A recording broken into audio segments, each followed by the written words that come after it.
All right, why don't we go cross court now? We're going to work on that little roll shot that we were working on the other day. Cover this as a theme today. Basically, what a lot of people call the roll, like when you're receiving a forehand volley and it's a little bit slow and out in front, you'll see this rolling motion. And really what that motion is, it's a rotation of the forearm. Rotating the forearm, I don't like the term rolling because they do exactly what you did, is they say, oh, roll the wrist, I'm rolling the wrist. And that's not what we want to do, is we want to keep the palm forward and we're rotating the arm. So the majority of that rotation is right here in the forearm. So I can literally pin my elbow to my side and I can get a pretty good range of motion rotating my forearm. So if I were to put my paddle in my hand, I'm seeing this amount of rotation. They to start from here and pronate. So anything going from right to left is called pronation, forearm pronation. I'm rotating my forearm from right to left. That's the pronation motion, which is what we're doing in this rolling. But prior to pronating, we're supinating, which is going from left to right. And I do that to get the paddle tip below the level of the handle. So when I start my pronation, I want to be in this position, not this position, because it's really from here to here is where I get that benefit in the spin, loading up my forearm when I get in this position. So I can just stand here and I'm pretty comfortable, right? Because there's no tension in my forearm. But as soon as I do that, I feel the stretching in my forearm and I want to release that. So we have to do this stretch first, and that's to get the tip down below the level of the handle, and that's going to allow me to brush up. Now the examples that we were talking about the other day where you're going to see this in kind of a practical gameplay would be situations where you're on the baseline, maybe you're returning serve, and the serve lands super short and you don't really read it well and you don't quite get your feet up to the ball and you have to reach for it. You might need to add a little rotation to make the ball in play. What most people do is when they land short, they do that and they hit it right in the net because they have to extend linear to get to the, like you got to hit the ball, right? So we got to do something to hit the ball. So what we do to hit the ball is we go to it. So we landed our feet too short, but somehow I need to get the ball to the other side and get it over the net. And the best way to do that is rotate the arm to get it up. So this happens all the time. You'll see this happen 3 or 4 times in a game where it's short, don't quite get up there, and unfortunately, there's a lot of errors, and you shouldn't award your opponent for giving you, not great serve, right?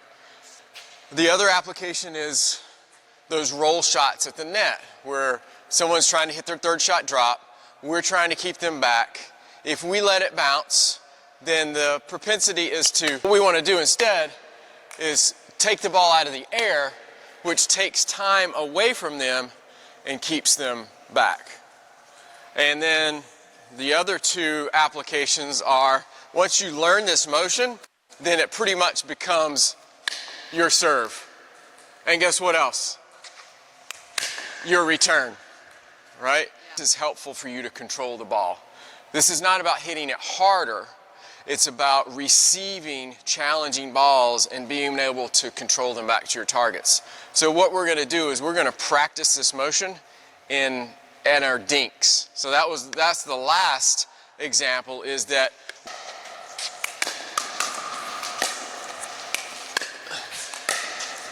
get that feeling? And just remember, less is more. When you see high-level players do this, it doesn't look like they're doing much. And part of it is because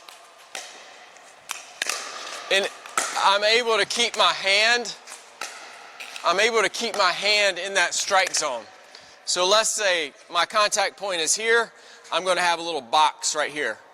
I want to be able to put spin on the ball, but keep my hand in that box, right? So if I don't do the rotation, then I end up doing things like this, and that's where I'm going to get in trouble. I'm going to start shanking the ball because I have so much vertical trajectory of my stroke to try to put the same amount of spin on it. Meanwhile, I can just use the rotation of my arm and keep my hand in that box.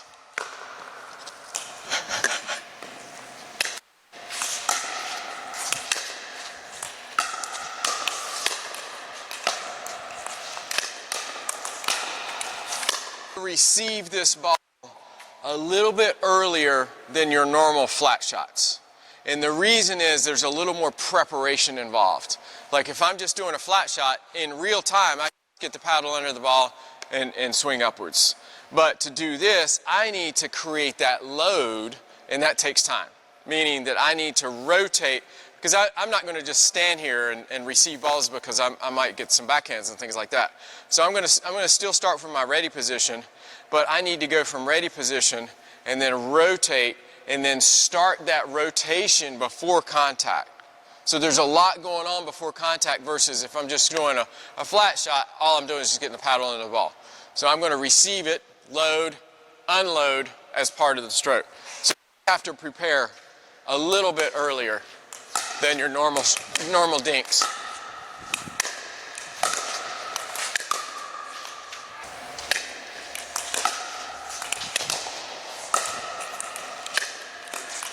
Nice one.